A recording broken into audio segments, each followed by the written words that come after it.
نحمده ونستعينه ونستغفره ونعوذ بالله من شرور أنفسنا ومن سيئات أعمالنا ومن يهده الله فلا مضل له ومن يضلل فلا هادي له ونشهد أن لا إله إلا الله ونشهد أن سيدنا ومولانا محمدا عبده ورسوله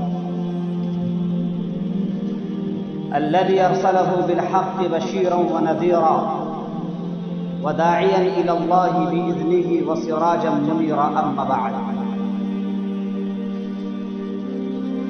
فقد قال الله سبحانه وتعالى في القرآن المجيد والفرقان الحميد أعوذ بالله من الشيطان الرجيم بسم الله الرحمن الرحيم إن الذين كفروا من أهل الكتاب والمشركين في نار جهنم خالدين فيها أولئك هم شر البرية إن الذين آمنوا وعملوا الصالحات أولئك هم خير البرية وقال في موضع آخر ولا تنكحوا المشركات حتى يؤمنن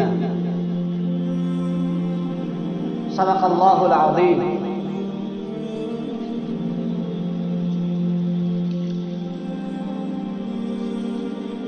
حضرات، ہم جس ملک میں رہتے ہیں اس ملک کا نام بھارت ہے. یہاں پر ہمیں اپنی شناخت کے ساتھ اور اپنے دین پر قائم رہتے ہوئے زندگی گزارنا ہے. اسلام ہم سے کیا مطالبہ کرتا ہے، اسلام کے کیا اغراض اور مفاہیم ان کے اندر پنہاں ہیں، انہیں سمجھنا ہر مسلمان مرد اور عورت پر ضروری ہے. عدم فہمی کی بنیاد پر اور نہ سمجھنے کی بنیاد پر موجودہ حالات میں ہم دیکھ رہے ہیں. آپ اخبارات کی سرخیاں دیکھ لیں، الیکٹرانک میڈیا یا پرنٹ میڈیا دیکھ لیں، ہر طرف آپ کو ایک ہی صدا نظر ملے گی، ایک ہی ہیڈنگ اور سرخی ملے گی. وہ یہ ہے کہ موجودہ حالات میں مسلم لڑکیاں بڑی تیزی کے ساتھ ارتداد کا شکار ہو رہی ہیں. ایک وقت تھا جبکہ سننے کو ملتا تھا کہ مسلمان لڑکے غیر مسلم لڑکیوں سے شادی کرتے ہیں، اور وہ بھی خال خال اور شاد و نادر ہوا کرتا تھا. لیکن کچھ عرصے سے یہ بات بڑی تیزی کے ساتھ پھیل رہی ہے، بلکہ یہ حادثات اور واقعات رونما ہو رہے ہیں، جگہ جگہ یہ مشاہدات سامنے آ رہے ہیں کہ لڑکیاں بڑی تیزی کے ساتھ جو مسلمان کی بیٹیاں ہیں وہ غیر مسلم لڑکوں کے ہاتھوں کو تھام رہی ہیں اور ان سے رشتہ ازدواج میں منسلک ہو رہی ہیں. حضرات، اسلام نے رشتہ ازدواج میں فکری ہم آہنگی کا خاص طور سے خیال رکھتا ہے.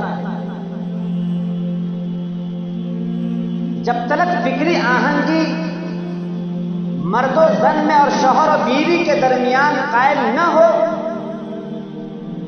وہ شادی نہیں رہے گی، وہ رشتہ ٹوٹ جائے گا، گھر برباد ہو جائے گا. اسی بنیاد پر